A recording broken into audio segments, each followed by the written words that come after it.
Estamos de regreso con ustedes en su programa Libertópolis al mediodía y ahora vamos a nuestro segmento de El Patio de Atrás, así que le damos la bienvenida a Renny Bay. ¿Qué tal, Renny? ¿Cómo estás? Buenas tardes. Tenés apagado tu micrófono, Renny, no se te escucha nada. Y sigue Ok, apagado. muy buenas tardes, Ahora sí. queridos amigos. Hoy sí me escuchas. Ahora sí, te escuchamos. Pues muy buenas tardes a todos. Hoy, como siempre, en su programa El Patio de Atrás, su segmento especializado en lo que sucede en Estados Unidos. Hoy lo vamos a hacer en forma virtual con Jorge. Él está en cabina y yo no pude llegar a tiempo. Así que hoy vamos a estar platicando de, por supuesto, qué sucede en Estados Unidos. Vamos a hablar de cómo va avanzando el nombramiento del gabinete del presidente electo Donald Trump y obviamente las visitas internacionales o las reuniones internacionales o con mandatarios internacionales que ha tenido Donald Trump o que está por tener. La semana pasada, el primer ministro de Canadá, Trudeau, llegó a la residencia de Donald Trump a Florida y estuvieron hablando de distintas cosas. También, Jorge, vamos a platicar un poquito más a detalle cómo pudiéramos leer la decisión de Donald Trump de ir a París este fin de semana. Y no es que se lleve a su esposa a París a hacer compras o algo por el estilo. Va a una reunión que de una u otra forma pareciese que da un mensaje sumamente profundo, pero hay que mirarlo y buscar leer los mensajes detrás. Hace 5 años, Jorge, sucedió que desgraciadamente se quemó parte de la Catedral de Notre Dame y han pasado 5 años reparándola. Pues este fin de semana es la reapertura oficial y Donald Trump anunció que iba a ir a la apertura oficial y se está dando grandes, lanzándose piropos con el presidente de Francia. Y uno dice, ¿qué pasó? Pues con Macron, ¿por qué están de pronto de grandes amiguitos? ¿Por qué Trudeau lo fue a ver a Florida y ahora él va a Francia a reunirse con Macron, etcétera, etcétera? Y por supuesto, Jorge, vamos a estar hablando de las perspectivas para Guatemala ante este nuevo gobierno, el segundo mandato de Donald Trump, y las caravanas migrantes que están saliendo de la frontera Guatemala-México, el sur de México, en camino hacia Estados Unidos. Entonces, no sé, Jorge, si quieres agregar algo más. Solo el tema de el perdón a Hunter Biden. Es que ese te lo dejé a ti porque yo sé que tú querías comentarle. Bueno, ¿por dónde comenzamos, Jorge? Por los viajes y las reuniones de Donald Trump. Ok, pues vamos, o sea, se supo el días pasados que el primer ministro de Francia, Trudeau, llegó a Florida y estuvo ahí visitando en Mar-a-Lago a Donald Trump, o sea, lo fue a visitar literalmente a su casa, aunque ahorita Mar-a-Lago, la residencia de Donald Trump, es también le dicen la Casa Blanca de invierno o la Casa Blanca de transición, como los nicknames que le están poniendo los apodos, porque al ser tan grande Mar-a-Lago, porque hay que recordar que es un club de golf, pues obviamente tiene suficiente espacio y suficiente seguridad para estar haciendo reuniones, incluso con mandatarios extranjeros. Pues básicamente llegó Trudeau a visitar a Trump. La noticia se supo el 30 de noviembre y básicamente es Mar-a-Lago, se estaba, de otra forma, desde ahí se estaba comentando que Justin Trudeau, primer ministro de Canadá, se comprometió a trabajar para frenar la crisis de fentanilo que ha devastado a las familias de Estados Unidos, aseguró el presidente Donald Trump. Esa es una noticia que salió en el periódico Reforma de México. Y también de pronto Trudeau ha estado hablando y como se diría poniéndole o comentándole algunas cosas a Claudia Sheinbaum, la presidenta de México, como diciendo, miren, hay dos grandes temas que hay que hablar entre Estados Unidos, Canadá y México. El primero, el tema del Tratado de Libre Comercio con México. Trudeau se ha puesto obviamente del lado de Estados Unidos, así que básicamente ya se comenta que Hay opciones para comenzar a renegociar el Tratado de Libre Comercio México, Estados Unidos, Canadá, que pudiera ser algo conjunto o básicamente hacer tratados bilaterales. La parte comercial. Y luego la parte de fentanilo, que es un tema de seguridad nacional.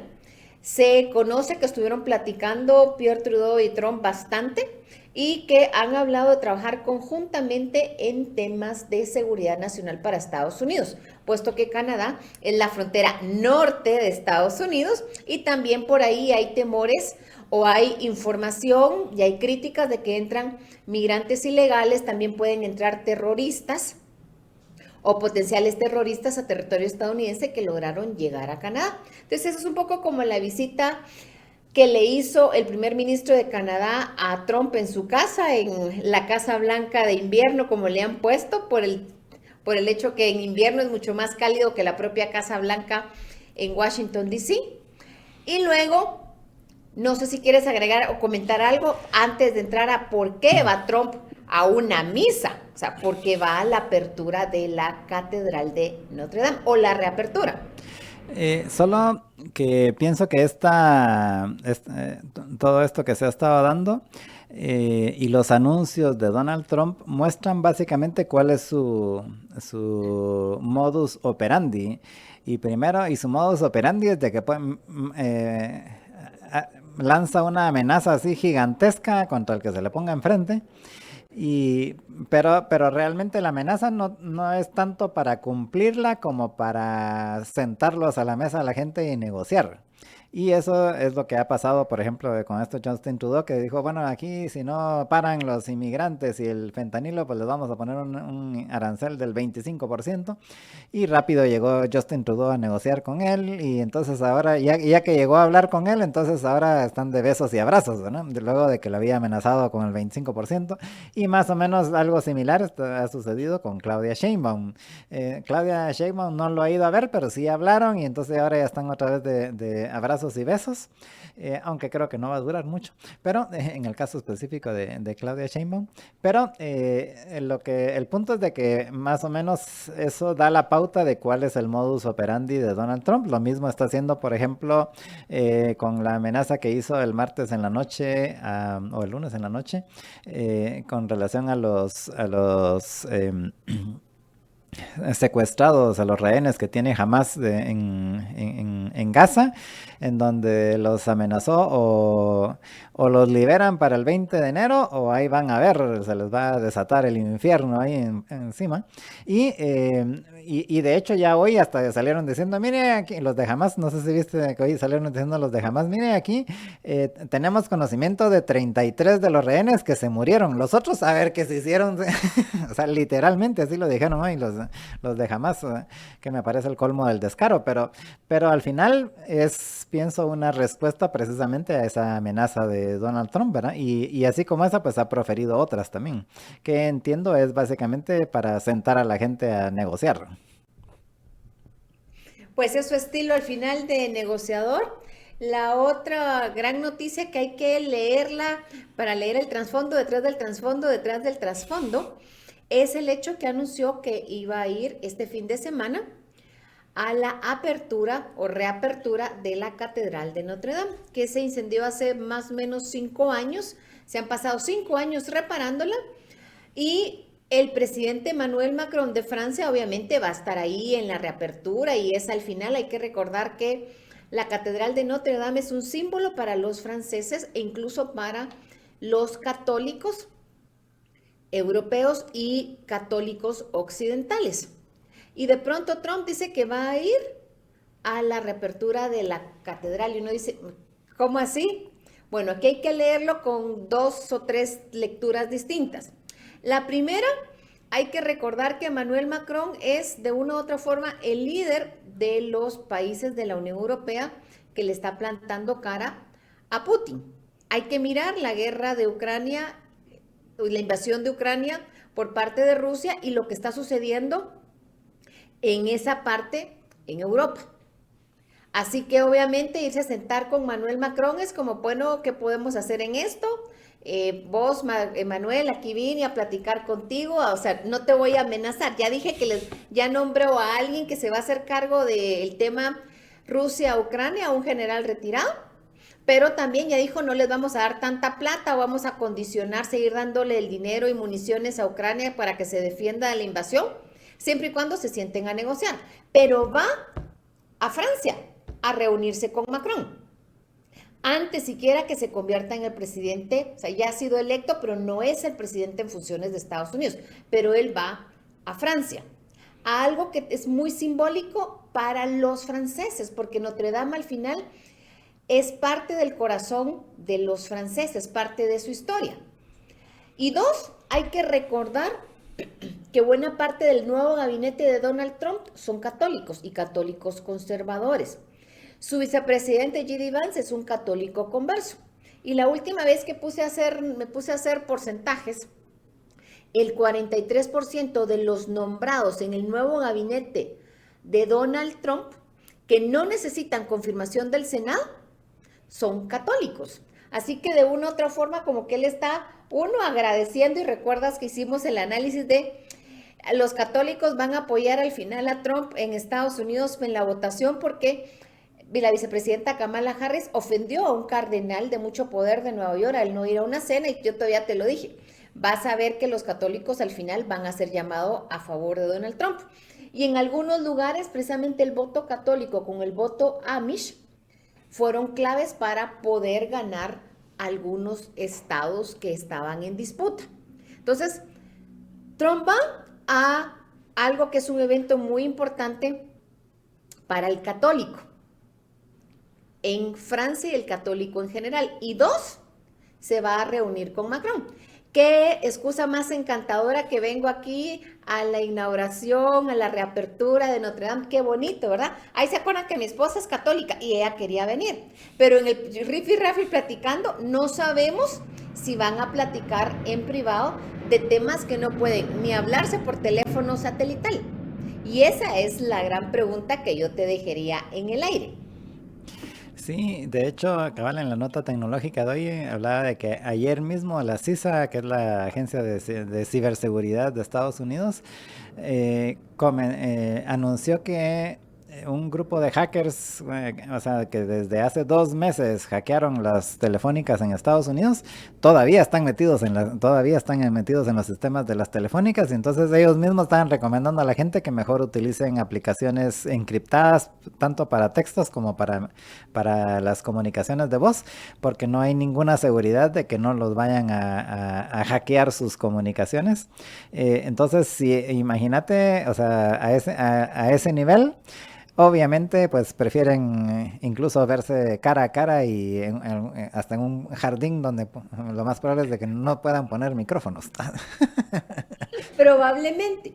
Y tú miras, por ejemplo, yo sigo a Macron en X, y él ha estado, va a subir cosas de la importancia de la reapertura de Notre Dame y lo que importa Notre Dame y el corazón de los franceses, que es parte de la identidad francesa, la Catedral de Notre Dame, de una u otra forma, y no estoy hablando de la parte religiosa, es la historia relacionada.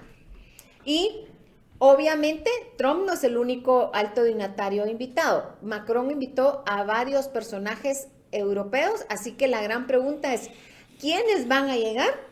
¿Y quiénes se van a sentar a tomar cafecito o van a irse a caminar ahí? Mira, ¡ay, qué bonito! Enséñame los nuevos vitrales, Emanuel. Enséñame cuáles son los nuevos vitrales que acaban de poner en Notre Dame. Y mientras te voy enseñando la columna esta y el vitral este, vamos hablando de temas que probablemente sean cambiantes para la historia del mundo.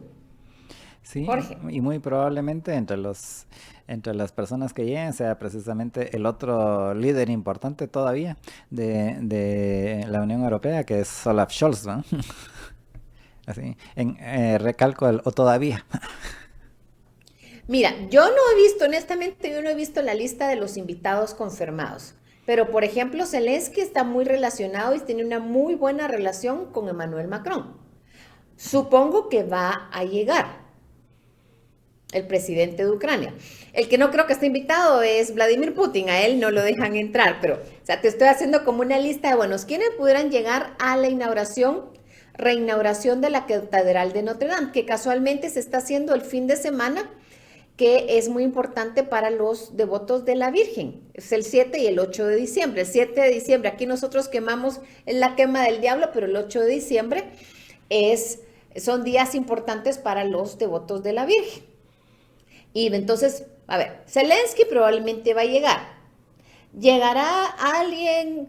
Obviamente va a llegar el líder del primer ministro de los Países Bajos. Llegarán otros líderes de la NATO o de la OTAN. Y me imagino que entre saludito y besito, ¿ya regresaste vos, Donald? Sí, ya regresé, mucha.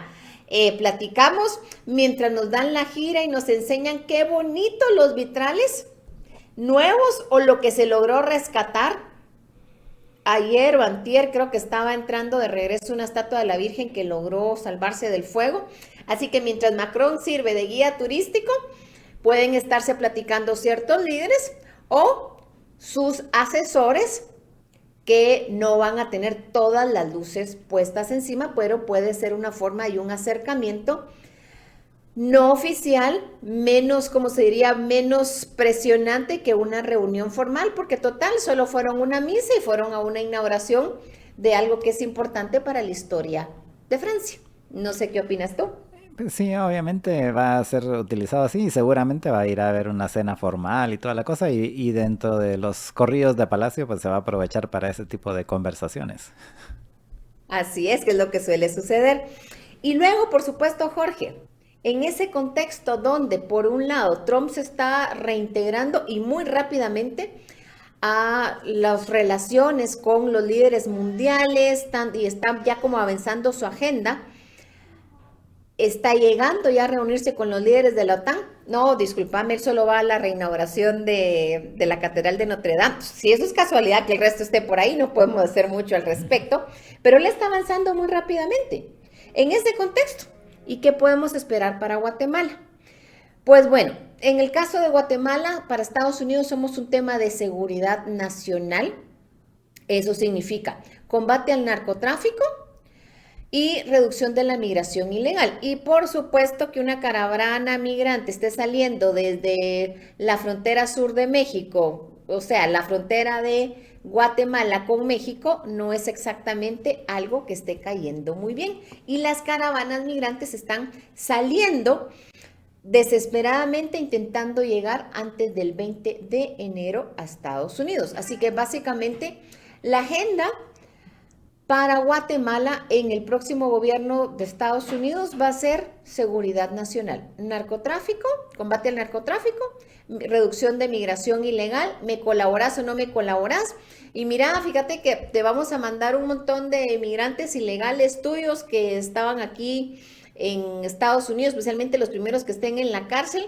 Muchos de ellos creo que va a ser por haber manejado borracho, un defecto que suelen tener los guatemaltecos cuando se van fuera, es que siguen manejando y no entienden que una copita de vino, de acuerdo a los parámetros en Estados Unidos, ya es casi que no pasaste el alcoholímetro y eso sí les genera una mancha. Así que básicamente lo que podemos esperar de la relación Estados Unidos-Guatemala es seguridad nacional.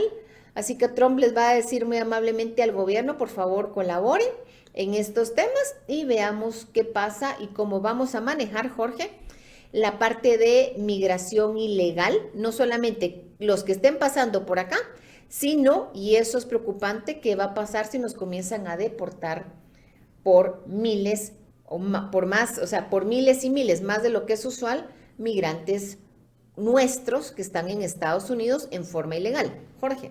Yo creo que uno de los principales problemas va a ser de que en eso sí va a pactar Claudia Sheinbaum con Trump, que lo más probable es de que vayan a ser no digo que vayan a cerrar la frontera, pero van a hacer mucho más difícil el paso de migrantes a través de México. Y eso, entonces, al final, si el cuello de botella se va a hacer aquí, y aquí es donde se van a quedar muchos que no van a poder pasar o o los van a regresar. Y entonces pienso que eso también puede ser una crisis en el corto y mediano plazo para Guatemala de qué va, de cómo va a reaccionar ante esa crisis que se nos viene encima, porque van a haber muchos que se van a quedar, se va a volver el tapón, va a ser ya no va a ser el tapón de Darién, sino va a ser el tapón del Suchiate.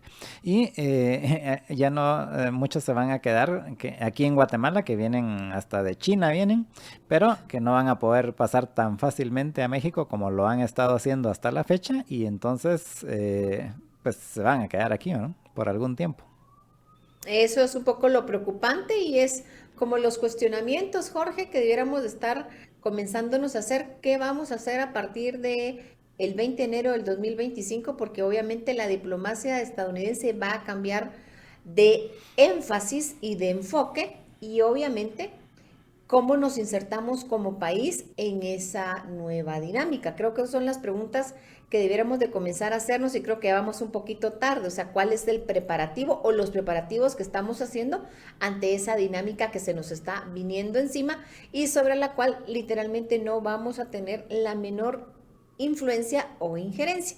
Porque Trump ya se fue a platicar con sus amigos de la OTAN y de la NATO y como me decía un amigo, mira, te lo voy a poner así en dos platos como creo que va a ser la división de la política exterior de Estados Unidos. Y se está comenzando a ver ahorita.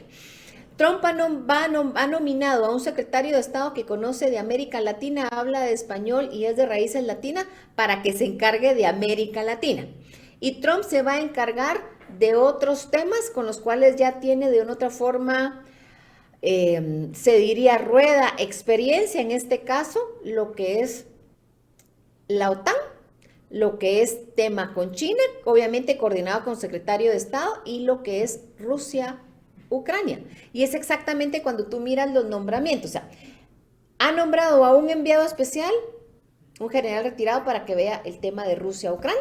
Él está yendo a visitar, a reunirse informalmente. ¿Cómo vamos a ser mal pensados que no va más que solo a la misa? No, si él es súper devoto y la esposa quería ir a la misa de la reinauguración de la Catedral de Notre Dame. Entonces, por eso van, estoy siendo un poco irónica. No, él ya va a estas reuniones, se va a sentar a hablar con la gente de la TAM, de la NATO, y ya se sentó a hablar con Justin Trudeau. Así que básicamente América Latina va a ser un tema que va a ser como de mayor énfasis o interés, o está especializado en el tema del senador Marco Rubio, que por más de una década ha estado en el Comité de Relaciones Exteriores del Senado que ve América Latina. Así que a él tampoco le pueden dar gato por liebre porque ese hombre va a tener más información que tú y yo por los análisis de inteligencia que le llegan de América Latina de lo que la gente común puede saber. Jorge, se nos acaba el tiempo, no sé si quieres agregar algo más. Sí, solo que nos falta hablar de Hunter Yo Biden. sé, cuenta lo de Hunter Biden, yo sé, tenemos 3 minutos, cuenta. Pues ya menos, minuto y medio tenemos. Pero básicamente el domingo el presidente de Estados Unidos, Joe Biden, dio perdonó un perdón presidencial, dio un perdón presidencial a su hijo, a Hunter Biden, un perdón bastante amplio, o sea, realmente gigantescamente amplio, que para todo lo que pueda haber hecho en 11 años, desde el 2014 hasta el 2024. Y esto ha tenido repercusiones, primero básicamente porque durante toda la campaña y durante los últimos años ha dicho que no iba a darle un perdón a su hijo, pero ahora que ya va para afuera, pues dijo, no, es que pobrecito, porque... Pero al final el argumento es de que el sistema de justicia en Estados Unidos no es confiable, porque eso es lo que dijo Joe Biden, el sistema de justicia no es confiable y a mi hijo lo estaban persiguiendo básicamente porque era mi hijo, no porque fuera culpable de algunos delitos, sino que lo estaban persiguiendo porque era mi hijo y entonces pues no se puede confiar en el sistema de justicia. Eso fue básicamente lo que dijo Joe Biden en la carta donde justificó este perdón. Así que incluso llegó hasta el punto que hasta el mismo Departamento de Justicia dijo que estaba viendo si era posible un perdón tan amplio o no, ¿no? Entonces veremos qué sucede con este tema, pero ya se nos acabó el tiempo. No, totalmente, su servidora se despide. Cuando yo miré eso fue compadre hablado. Obviamente, en el caso de los juicios que tiene Donald Trump, la última vez que miré eran como 34 juicios que tenía pendientes. Me imagino que se van a quedar un poco en el aire mientras sea presidente y en algún momento creo que se ha discutido mucho si él puede autoperdonarse o no en caso que fuera declarado culpable en los otros juicios, pero eso vamos a seguir hablando a futuro. Su servidora Reni Beck se despide y hasta el próximo miércoles. Muchas gracias, Reni, por haber estado con nosotros. A todos ustedes les agradecemos su sintonía y los invitamos a que sigan en sintonía de los programas de Libertópolis, y en Libertópolis al mediodía nos volvemos a escuchar mañana y mientras tanto pues pasen una muy feliz tarde.